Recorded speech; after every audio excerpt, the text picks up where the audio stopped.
Here's the rack from the deer that I shot, 28 inches. This is kind of a good deer for this because the antlers aren't quite symmetrical at all. Your eyes stick out too far and it looks like your deer got kicked in the nuts. Taxidermy is Bondo and Bondo is taxidermy. Hopefully now you'll have some of the tools that took me years to acquire to mount your own critters.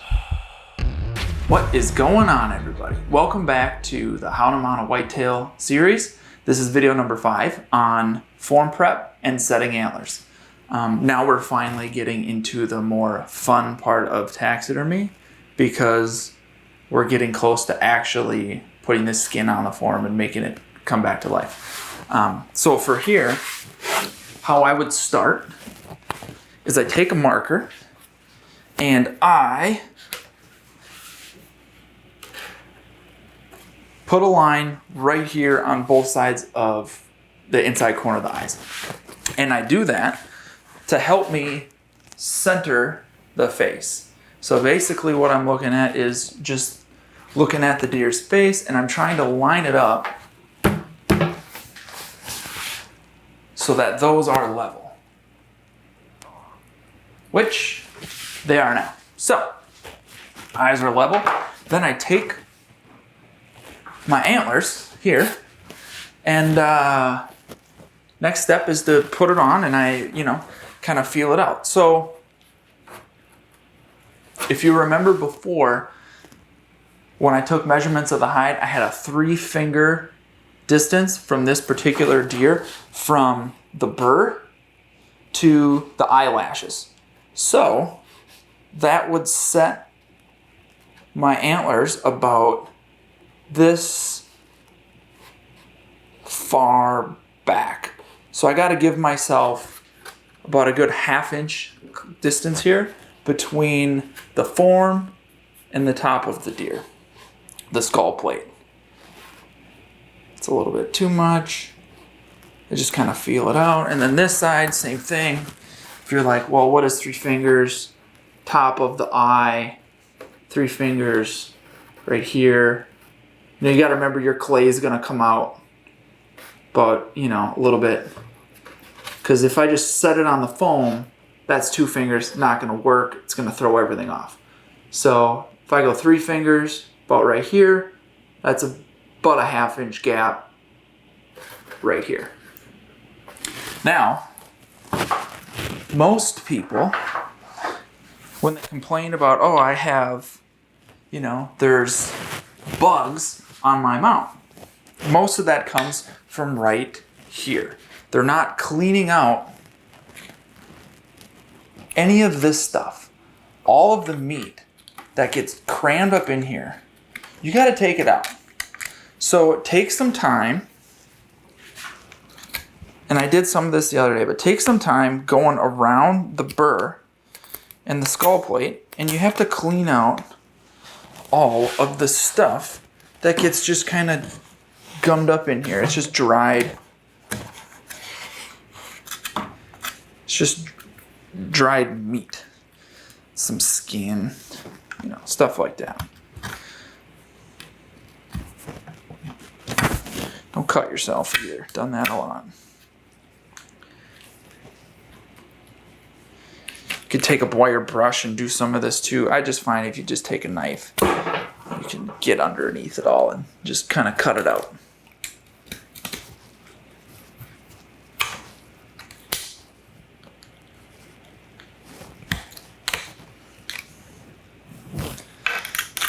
Inside the skull plate's clean. There's just a little piece of tissue in here. Pull it out. Anyway, usually what happens when there's bugs is they are going for just this leftover meat that is stuck up here, and they access it by going right between the skin and the burr. They come in here and then they eat all this stuff out. And you'll find flies and little moths, little maggots, and it's no good. So clean this out. Take an extra 10 minutes, 5 minutes, clean that up.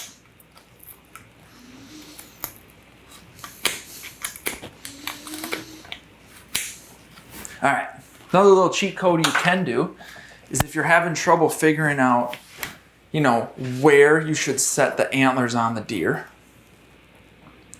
You know, you got to look at the skull plate. So if you need help lining it up, find the center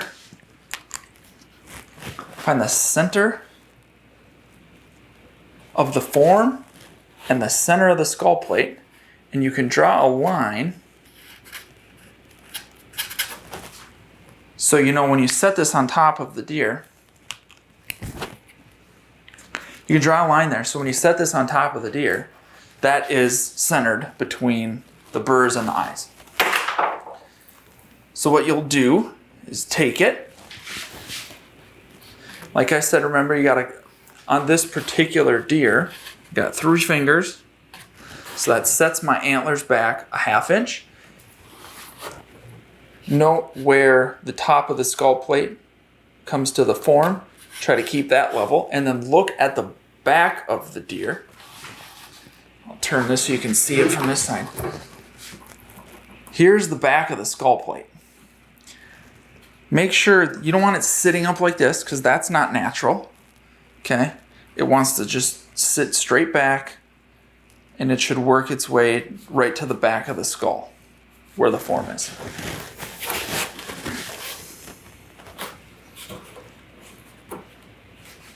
And then look at that.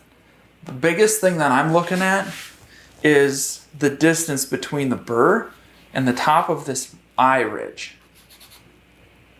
And, you know, whether it needs to go left, right, that's what I'm looking at.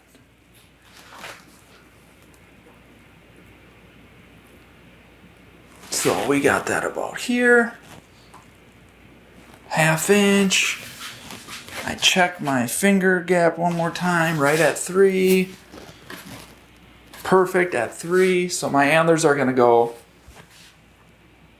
just like this. Now, I use 3-inch heavy duty screws. I'll just stick them in the form here. You're gonna wanna have those on hand when you put the antlers up and you rest it in there. I use this here, just quick set light. It's just joint compound. It's a 5-minute set time. I don't want to be sitting here for 45 minutes. So, just get myself a scoop blaster.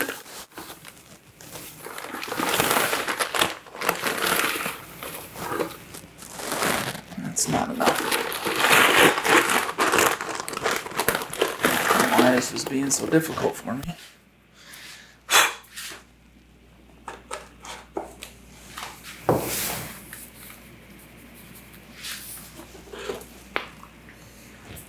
All right, so get yourself a scoop of the joint compound, get it wet. I'll show you the consistency that I'm looking for so that it sets quickly and doesn't take forever. So I'll be right back. I'm gonna put some water in here and then we'll get rolling. We are back with the joint compound. I put a little bit of water in it. And I do this so like it's not super liquidy. Like you can see me pick it up here. It's pretty much, like it's thicker than peanut butter. And I do this so that I'm not sitting here for too long. If you get it too wet, it just doesn't want to set right away. So you ball that up, set it right on top of where you're gonna set the skull plate down.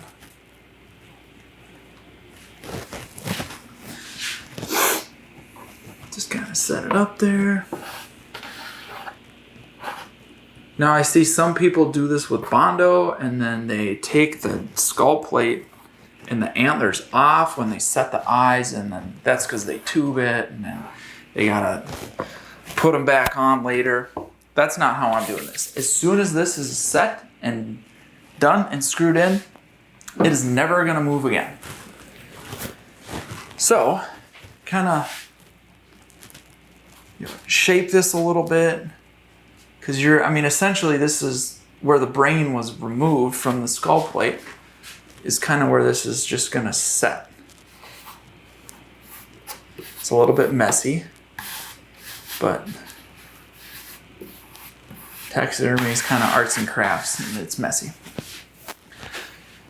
Don't set it up there if it's too runny, because then it won't hold your antler set. It's still pretty gooey yet for me here, but it's not too terrible, so I can kind of set it down. No, it's not ready yet. I can feel like it, you can tell when it's still a little bit too soupy. You want it to be able to hold it.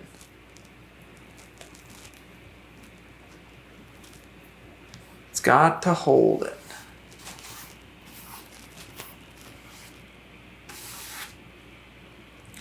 I did mix a pinch of salt in there with it. I think it makes it set a little quicker. Could be all in my head, I don't know. But anyway. Okay, now we're firming up a little bit. Alright, so you'll set this skull plate down on top. Keep your 1/2 inch gap. And then you want to look side to side. You want to tell, like, what's the distance between this burr and the form, and this burr and this side of the form. And you want to keep it, you know, as level as you can. Because it's not moving once it's on here. And my skull plate is very nice on the back, giving me a nice smooth transition to the back of the skull on the form. And I kind of just blend in this joint compound so that it's a nice smooth transition to the form. Only reason I'm doing it like that is because there it's a little twisted, so I'm going to turn it a little.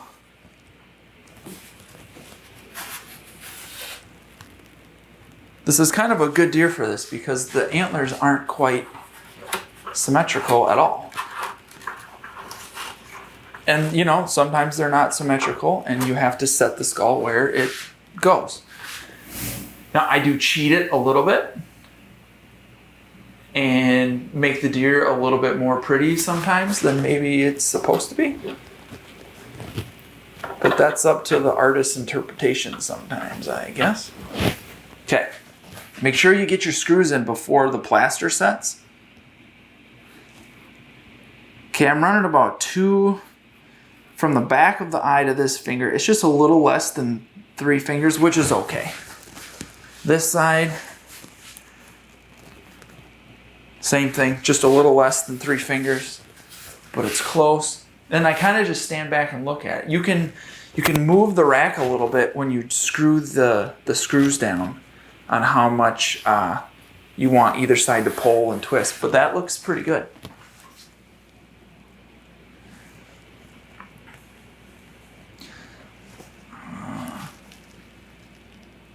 I think the deer's right side has to come down a little bit. No, I think it actually is pretty good. So, what we'll do now is we'll just kind of let it firm up a touch before I hammer the screws in. And then after this hardens, so after this hardens up a little bit, and I can put some pressure on here and move without the antlers moving, I will screw these 3 screws down, and then we will do the rest of the form prep to get ready for the skin. Now that that is a little bit harder, I'm going to move this down so I can get a screwdriver to those screws a little bit easier without me having to reach up and do it. And I can control this a little bit more. Okay, so put your drill on a slow setting. I start with the back screw so it doesn't pivot and twist this sucker. And just screw it down.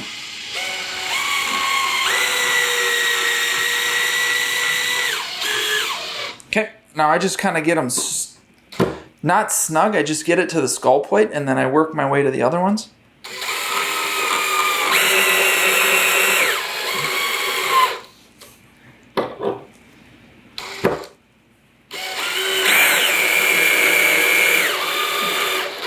Now this side was up a little higher than I'd like. So I'm gonna screw this down first. If you've seen it just shift over that way a little bit, that was my intention. Now I'm gonna look at it again, much nicer. It's more what I'm looking for. Then I'll snug the back one up. And then I'll do this other side.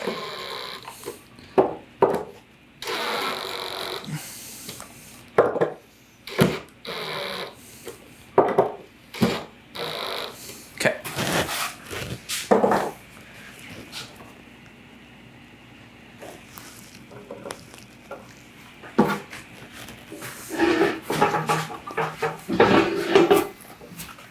Lift her back up here.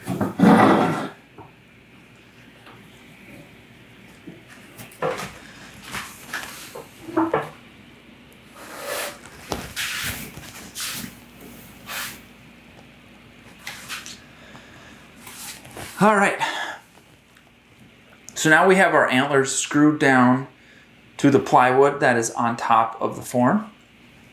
You're gonna take, I just take a couple tools here. You'll kind of just see me use them while I do this. One's for the septum, the other one's for making my the slit around the mouth where I'm gonna tuck all the skin.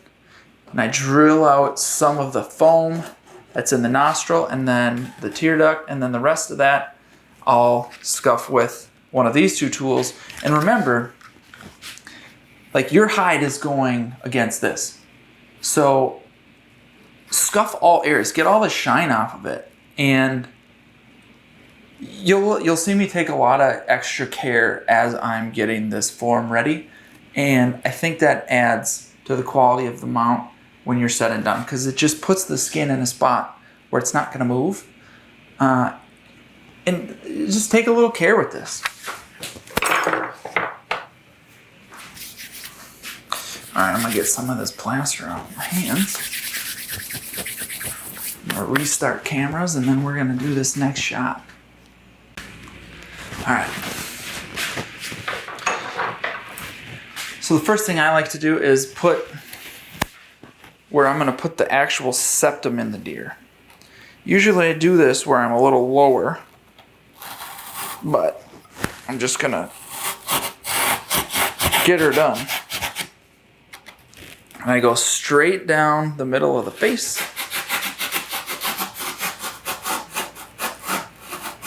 Now I'm going to put a septum in here later. So I'm just making the slot for that septum. Right there. Okay.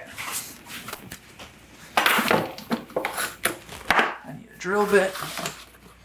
Pretty small drill bit, because I'm going to drill out the nostril holes. Now I had my drill on a slow speed, but now turn it up and I'm going to do the nostril holes.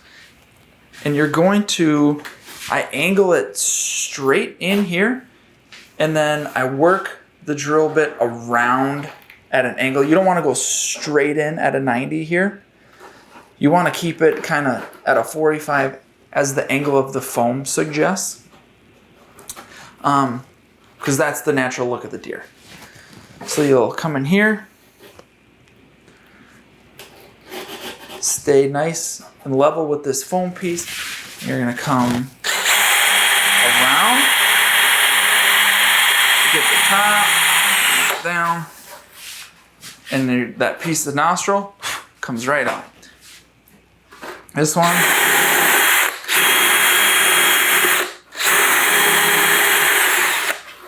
same thing, piece of nostril comes right out.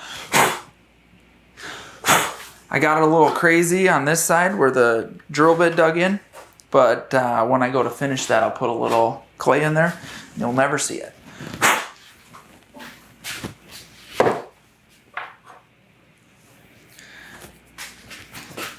Next thing I do is you will tuck skin in here.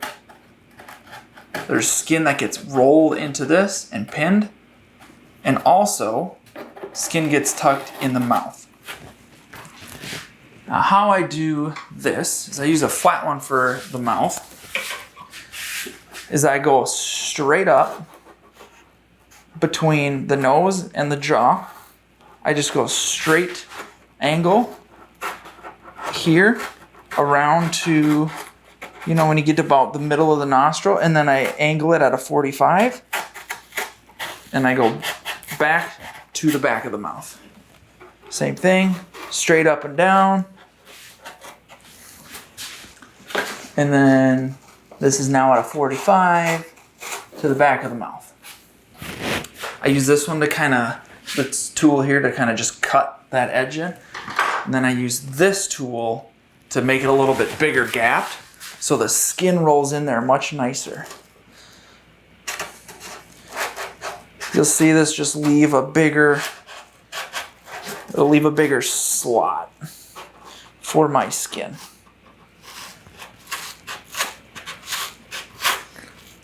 And it's tight, so you gotta work it a little bit, but go slow. Same thing, kind of straight up and down here.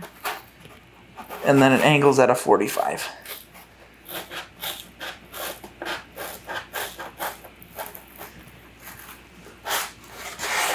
Cool. Then I do my ducks here. Now I don't push this in super far, maybe a ½ inch. You don't want to go overboard because then you're filling it with clay. But when you do this, make sure it's a nice transition, it's nice and smooth, because your clay work and this is the foundation for this duck when you go to mount it.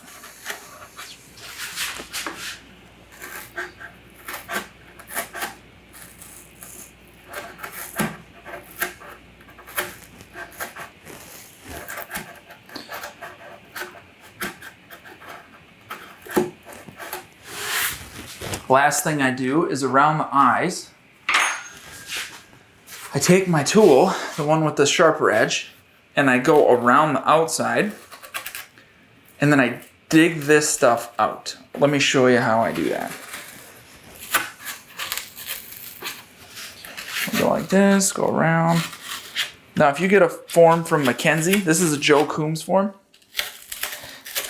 If you get a form from Mackenzie, sometimes this foam is really, really hard. And this is kind of an annoying step to do, but it's very worth it. Okay, so you'll do that one, and then you'll do this eye over here. Now I'm doing this so that when I set the eyes, I have the ability to, first of all, get them at the right depth, because how it is here, how they set these up and you get them, it's not right. Your eyes stick out too far and it looks like your deer got kicked in the nuts. We're going to avoid the kicked in the nuts look. I see it far too often.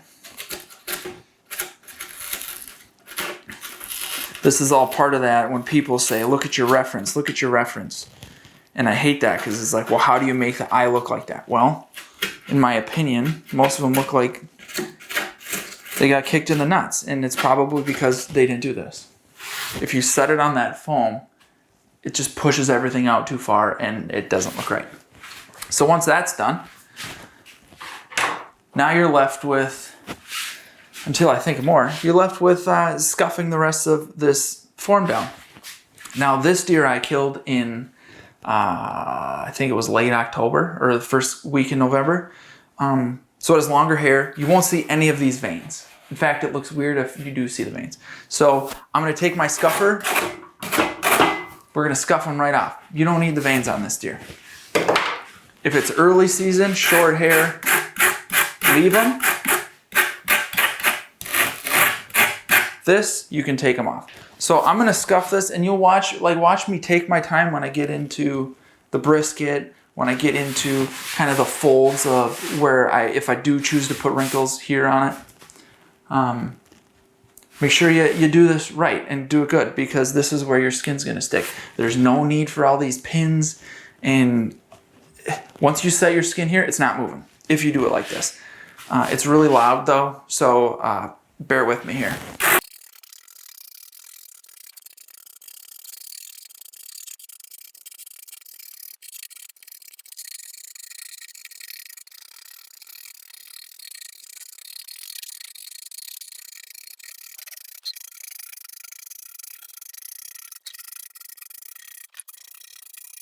When you get to the brisket part of the deer, really take your time in here. Also, I mean, with the rest of it, but really take your time in here because the wetness of the hide tends to sink to the bottom as it dries, and this stuff can get kind of soupy. So really get this good so that when you set the hide in here with the glue and the skin dries, it won't move.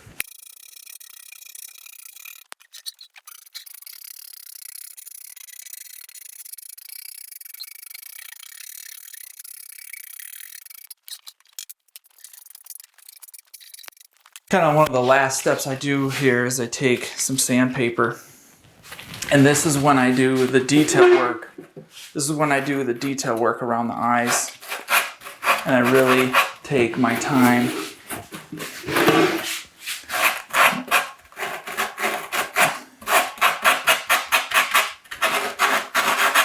Again, I'm working on the transitions to make sure everything just smooth and rolls and there's no sharp edges.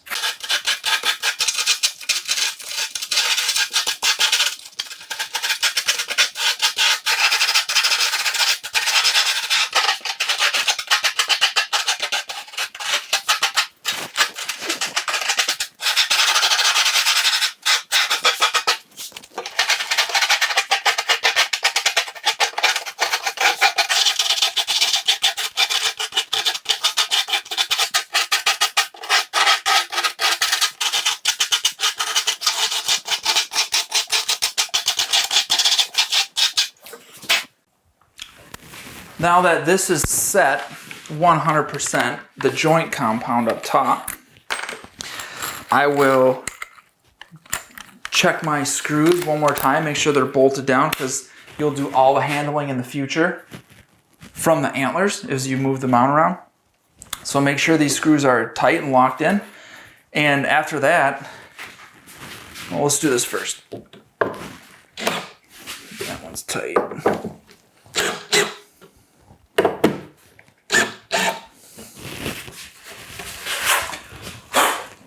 Look.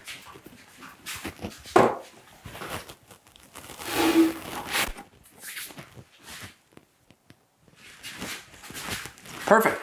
So this deer is perfect. So this deer now is ready to put the eyes in, essentially. And then we're ready to mount them. So we're gonna leave them like this. If there's any imperfections in the face, I'll fix that with clay when I set the eyes. I'll see more of the face detail as I, work into the form. But as of right now, this one's ready to go, and I'm really excited to finally mount them. I've had this form for like 8 months, and the rack for 2 years. So it's about time to put them on the wall. Thanks for watching.